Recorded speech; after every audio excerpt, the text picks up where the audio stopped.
Good morning, beloveds. I was extra early yesterday and I'm running late today.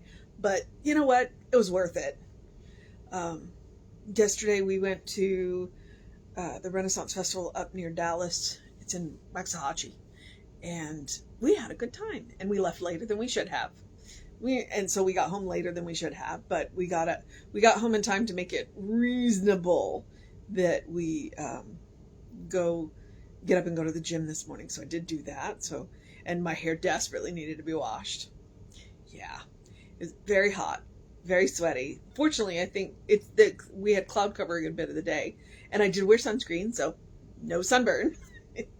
um, but I'm also looking at my clothes today, going, I just don't want to put anything on. So I'm wearing a very loose dress, and we'll see how that goes today. So, but yeah, all kinds of, all kinds of. You should definitely take a day and run away and play every now and again. Uh, my partner and I are very busy. We don't have a lot of time. And unfortunately, we can't just drop everything and run away. So we do schedule them, but yeah. And we have a very interesting topic today. I don't know how I'm going to handle this one. But let's see. So it is May 7th. Our title is 10 of Jesus's Commandments. And this is Ada B. Fay from The Evolution of the Ten Commandments from 1937. So I look forward to seeing what she has to say, and then we'll go from there. So, 1, thou shalt love the Lord thy God with all thy heart, and with all thy soul, and with all thy mind. This is the first greatest commandment, and the second is like unto it. 2, thou shalt love thy neighbor as thyself. On these two commandments hang all the law and prophets. 3, seek ye first the kingdom of God and its righteousness, and all these things will be added. 4, be ye therefore perfect, even as your spirit which is in heaven is perfect. 5, resist not evil. 6, sin no more, lest a worse thing come unto thee. 7, take my yoke upon you. My yoke is easy and my burden is light. 8, love your enemies. 9, let the dead bury their dead. Go thou and preach the kingdom of God. 10, be of good cheer. I have overcome the world. Okay, honestly, I want to go buy the book. What? What is she talking about? There's a couple of them that don't make a whole lot. I mean, okay. 1, thou shalt love the Lord thy God with all thy heart, with all thy soul, with all thy mind. This is the first and greatest commandment. Okay, yeah. It's like, that makes sense. That one's easy. And, he leaned on that one a lot. Jesus did. It's like, look, God is all there is. And God is love. Therefore, all right? 2, thou shalt love thy neighbor as thyself. So, if our neighbor is ourself, if we are all one, if we are all made from the God stuff, then we have a responsibility to love our neighbor as ourselves. And Science of Mind says that. It's like, if you want something, then you have to want it for everybody. You can't exclude people from any good, ever, for any reason. It's good, and everybody deserves good. People will frequently exclude themselves, and when people are behaving badly, it doesn't mean you have to invite them into your life, but it means that what you want for yourself, you want for them as well. And the biggest thing is that all of us want is to know who we are. All right. 3rd is seek ye first the kingdom of God and God's righteousness, and all these things will be added. If we turn away from everything that is not God, that is not in alignment with God, and seek first the kingdom of heaven, which means doing our own work, to some degree staying in our lane, then all of the good will be added, because when we come into alignment with God, then we recognize how powerful we can be. We allow that love, that power, that presence to flow through us into the material world. And then, as she says, all these things will be added. If you're busy minding your own business and not minding everybody else's business, you're going to get a lot more done. So, be ye therefore perfect, even as God which is in heaven is perfect. Okay, so let me remind you, and this was very helpful to me, because perfect was a trigger word. We think that perfect means flawless, but it doesn't mean flawless. Perfect means whole. It means that it's all included. So the messiness that material life can be included in that. It means whole, not flawless. We don't have to be flawless. We have to be whole. We have to include. That means that nothing has to be left out. Nothing has to be left out. There are things that maybe that you do that other people look at you like, why do you do that? That's weird. Okay, well, that's part of who you are. It gets to be included. You get to be a whole person. All right? So, that is 4. Resist not evil. Okay, what does that mean? I'd be curious to see what her interpretation is, but one of the things that I will tell you from Science of Mind is what we resist persists. Therefore, we're going to go back to one of the other things that Jesus said, which is turn the other cheek.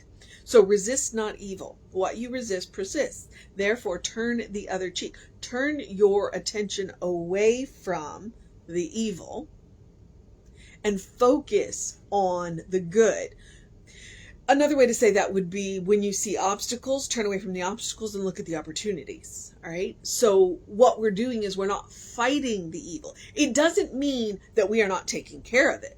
Okay. At no time are we turning our back on evil and letting it happen. We're not doing that. What we are doing is focusing on the opposite, which is the cornerstone of Ernest Holmes' treatment. Is like, when you don't know what you want, look at what you want and go, well, what's the opposite, and focus on that. Okay. So if what we resist persists, what we focus on is where our power goes, then resist not evil. That, what she means, I don't know, but that's the way I'm going to take it. Sin no more, lest a worse thing come unto thee. Well, that sounds pretty. And I want to remind you, okay, so when it comes to sin, one of the things that I've heard is sin is self-inflicted nonsense. So really think about that for a minute. Self-inflicted nonsense. Sin. If she says sin no more, lest worse things come, we operate under a law of cause and effect.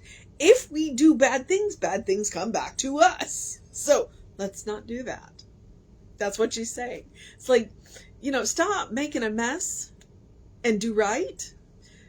Take care of, and again, I'm going to say, take care of your business. Because if you're focused on your business and taking care of your stuff, not worrying about everybody else's, then your stuff's getting done. And, all right. Take my yoke upon you. My yoke is easy. My burden is light. I've heard that said a couple of times. And honestly, I'm not entirely clear. Again, I'd like to go by the book. I'm curious to know what her interpretation is. But Jesus said, I came not to break the laws, but to fulfill the laws. So he came in and said, look, you know what? Here's a way that we can do this. And the main thrust of his teaching was love. So if we do all things in love, then my burden is easy. What did he say? My yoke is easy and my burden is light. Okay. When we do things in love. Now, again, I'm going to remind you that subjective love, not objective love, because objective love is what it can do for us. And that's not what we're talking about. Subjective love is when we take into account the thoughts and feelings of others. So it's like, is this the best thing for everybody concerned? So that's where I'm going to go with that. That's what he asked us to do all things in love. And honestly, I think it was Martin Luther King who says that hate is too great a burden to bear. That's where I'm getting with the yoke.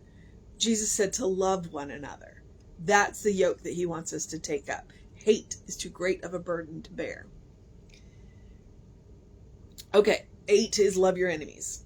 That one's pretty explicit. And sometimes the biggest enemy that we have is our own self. I would say our ego, but not really.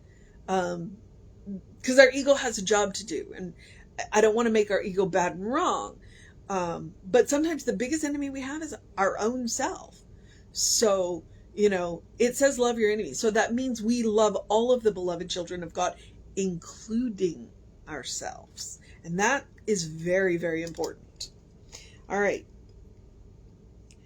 I don't know what to do with 9. Let the dead bury their dead. Go thou and preach the kingdom of God. If I was going to take a wild leap, I think about it like positive and negative. When you come up against people and they're just, negative. Nothing is ever right. And misery loves company. Those people. Let them be. Let them be. You can't change their minds. And she says go and preach the kingdom of God, but I might say go and live the kingdom of God. Go and live your life as if you live in the kingdom of God, because you do. And those people, just don't worry with them. If they come to the realization that, hey, you know something they don't, they may come to you, but you preaching at them isn't going to do any good. So you let them be, and you go and interact with the people who are, living in the kingdom of God, or at least trying, because, we all have those days. All right. So the first part of 10 is be of good cheer. I have overcome the world. So be of good cheer. I have overcome the world. I don't know. That one's kind of out of context for me. And so I might have to do a little more research to guess about that. But the be of good cheer, I get it. It's asking us to treat the world as if it were sacred, to treat the world as if it were God, to act in love. Jesus showed up to teach us love. I even said this yesterday. Jesus didn't come to die on the cross to sacrifice himself for us. Jesus came to teach us love and died on the cross to show us that there's something beyond what we know, what we think we know.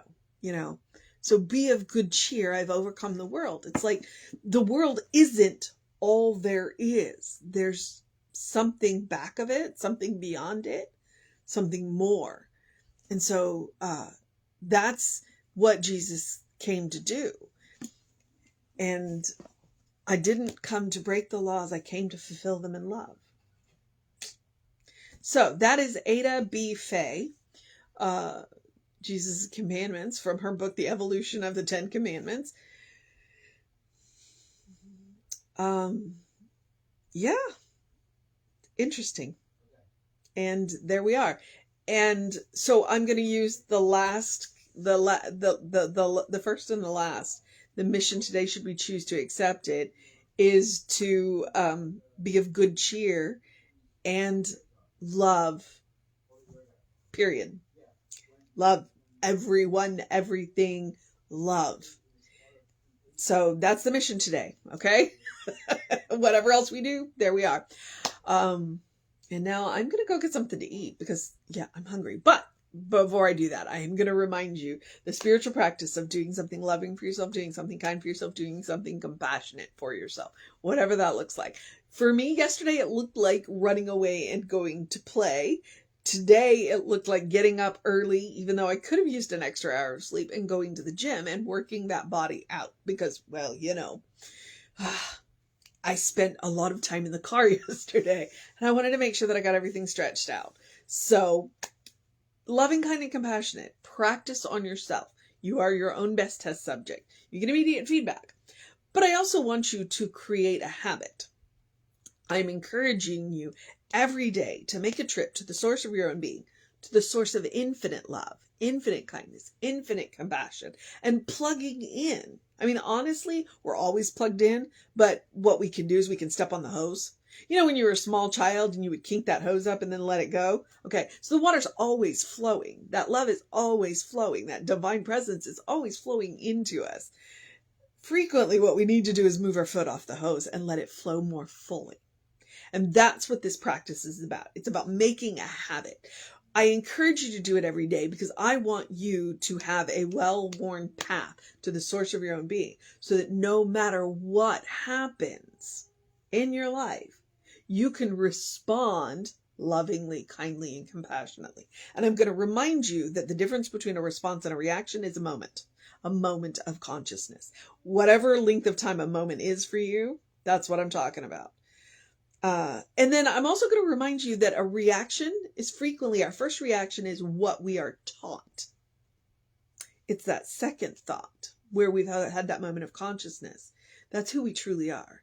So don't beat yourself up for your first reaction, but I'm encouraging you to work on that. And I'm also going to remind you the third reason why I encourage you to do love, kindness, and compassion every day. You're a beloved child of God. You deserve your own love. You deserve your own kindness. You deserve your own compassion. It is absolutely self-care. I'm not trying to hide that. I'm telling you up front. Practice self-care. Practice love, kindness, and compassion on yourself. Take a deep breath before you speak. Take a walk. Take a nap. Take a day off. Run away and go play. Go play. Even if you don't run away, go play. Eat dessert first. One of the qualities of God is joy. No matter what is going on in your life, in the world, you deserve joy. So make room for that, all right? Eat the good stuff. Wear the nice clothes. Buy the fun art. I went a little art shopping yesterday. I bought some fun art. And I supported some, good artists. So do that. That is what love, kindness, and compassion is about. All right. So I also encourage you to do something to engage your mind and your body, whatever that looks like for you. I do encourage you to drink plenty of water.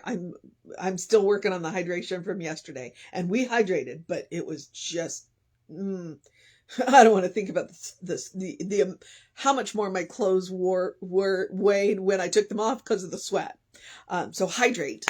Your brain works better when it's well hydrated. Drink plenty of fluids. And then also early in your day, bright light. Early in your day, bright light helps to reset those circadian rhythms. You will have more energy during the day and sleep better at night if you get that first thing in your day, bright light. I do encourage sunlight. I'm talking 5 minutes, but artificial light helps too. Just bright light early in the morning. Reset those hormones. And then as always, as Ernest Holmes says, open the windows of your soul. Allow the breath of heaven to remind you do live in heaven right here, right now. It's all around us all the time. Okay? That's what Jesus was talking about. Seek ye first the kingdom of God, because that's what we live in. We live in the kingdom of God. It takes us being aware of it. Taking that moment of consciousness to look around and go, it's all God. And make decisions from there. So that's about opening the windows of your soul, okay? And as always, you can take Emma's advice, look for the good and praise it. So, I'm going to shift forward now into, we are Creative Life Spiritual Center, Creative Life Spark. I'm the running Rev Ryan on the social medias that I am on. So feel free to take care of. There's YouTube, Facebook, Instagram. Creative Life has, it's Creative Life Spark on TikTok, I believe. I don't do TikTok, so I don't, yeah. If you want to know what's going on with the center, email info@creativelife.org. That'll get you on the constant contact. Okay. And it says those hot links are hot. If it says click here now, it means it'll take you right to the information or the person that will help you get the information. Okay. Moving forward, I'm going to encourage you to have a great day, a wondrous day, a fantastic day, a magical day, an enchanted day, a wonder-filled day, an awesome day, a sun day, a hey, it's going to rain for the next week day. Let's go dance in the rain. A drink plenty of water and hydrate day, a recovery day, a good day. And if that is too much pressure, simply have a day. You are enough, just as you are. You're a beloved child of God. You are a brilliant light, a divine spark, you are spirit in motion, you are God in action, you are a godling, in whom God is well pleased and well represented, always. All right? That is the truth of your being.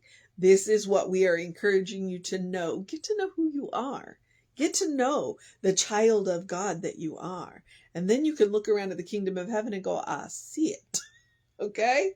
So, Reverend David should be on around 5 p.m. with you. I will be back with you around 9 a.m. Take care of yourself. Know that you are loved. And I will see you next time.